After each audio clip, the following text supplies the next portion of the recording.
Do Orlové opět zamířila světová špička ženské cyklistiky. Orlovští pořadatelé mají za sebou již 24. ročník závodu Grácia Orlová, který je součástí světového poháru v cyklistice žen. Závody se během 4 dní jely také v dalších částech severní Moravy i na území Polska. Vše ukončila nedělní orlovská etapa. Po strhující jízdě s únikem dorazila v neděli v Orlové na špici pelotonu i celková vítězka letošního ročníku Marianne Vos z Holandska. V cíli nám pak řekla, že se v Orlové cítí dobře a ráda se sem bude na závody vracet. Přidala také krátkou zdravici pro diváky naší televize. Hello. We were happy to be here in Orlova and we'll like to come back and say hello to you and have a good time.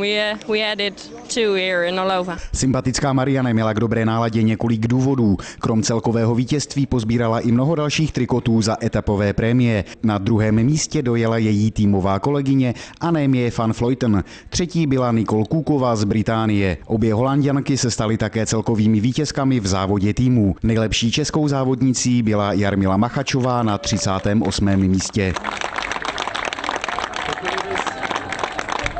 Další ročník závodů je tedy za námi. Jak potvrdilo i přítomné vedení města, závody jsou také velkou společenskou událostí, která k Orlové patří a šíří také její jméno ve světě.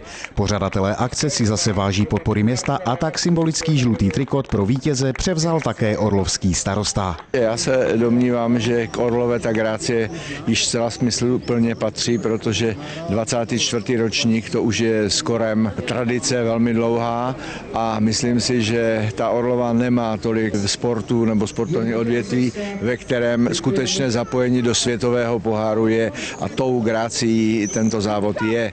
Myslím si, že i letošní ročník byl velmi úspěšný a samozřejmě vždycky se říkalo umře král a žije král, takže 24. ročník skončil a už se těšíme na 25.